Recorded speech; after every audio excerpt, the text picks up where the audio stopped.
Oh, so here we are for part two of Spectrum release day. You can find it, I'm sure, on Spotify, the LivePhish app. You can even buy the CDs in stores. Some tracks here on YouTube, even. And this is December 3rd, 1997. Look at this, the punch you in the eye. My soul starting to show out that way. Dan Z probably went out and bought the box set just for the punch you in the eye opener. One of many great openers they have, as I know I'm saying over and over again.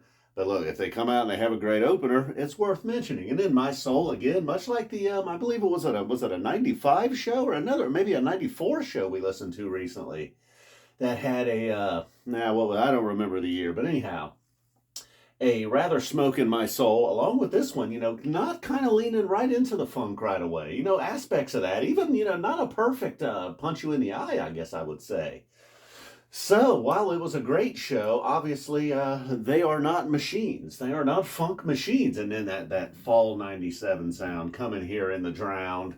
And they just go from sounding like Phish, from sounding like The Who, to sounding like this just kind of unique blend of funk that they got with the rock there.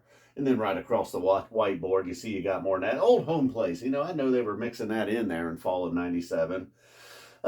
Songs like that. But that one just felt like the oddball. Didn't fit, seemed like it fit there, in some kind of post-production. I feel like that one would have got cut. But hey, even here on the box set, you got to keep it in. So Old Home Place getting it. Then we get into kind of a low and slow gumbo. Mike really the MVP of the night. Feeling Mike a lot in this gumbo. Same thing in the 2001. Mike and Fishman kind of carrying this one right here. Then toward the end, Trey kind of gets into this sort of Michael Jackson kind of vibe to it. So both of these really, not quite hitting the height of the 2001 sound, but still very good, very funky. And I don't know if that was a Michael Jackson tease or it just kind of felt like it. Did I say Michael Jordan the first time around? Getting a little wobbly here on the whiteboard.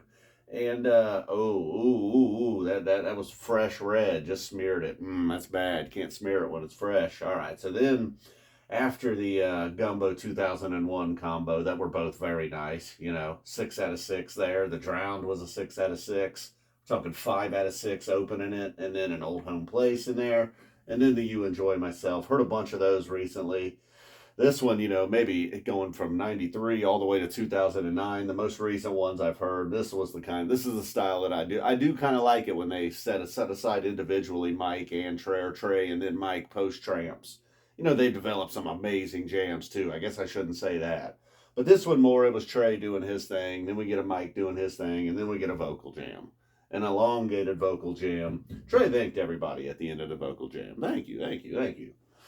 And so then we get over here for the second set. A very strong first set, but the second set maybe. No, I don't know which one won, really, man. I don't know. The Hood was great. The Bowie, it took me about 6 minutes to figure out if this is Bowie or Maze. I mean, they were really hanging on in that intro. Somewhere around the 6 minute mark, I was like, oh, okay, it is indeed Bowie. And then they stayed with Bowie for quite a while, just staying with it and, riding it long. And then finally, late in the jam, they kind of shift over into kind of taking different paths there. And Trey kind of doing a little something there, but not, Trey really maybe not having the best of nights, really. If Mike again thumping on this possum here, Page actually probably the hero of the Philly jam. It had that very similar 97 sound. I don't know what's going on here with the whiteboard, why we're so wobbly. And, Page kind of stole the show towards the end there. Again, it seemed like it was going to be Mike and even Fishman. Trey kind of laying low, and then Prince Caspian giving him a chance to kind of just do his thing.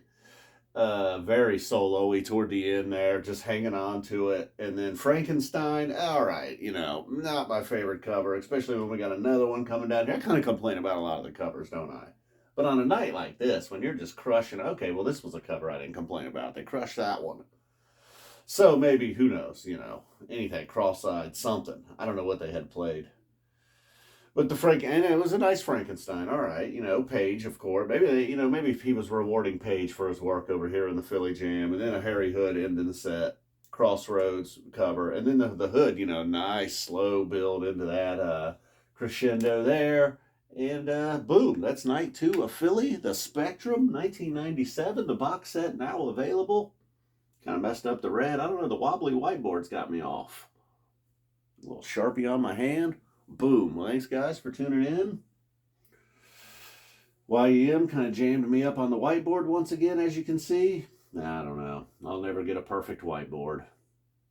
I'm not a machine, kind of like them. I'm not a funk machine. All right, guys, boom, we're out of here. Thanks for tuning in. I think I already said that. Love you. Enjoy your box set.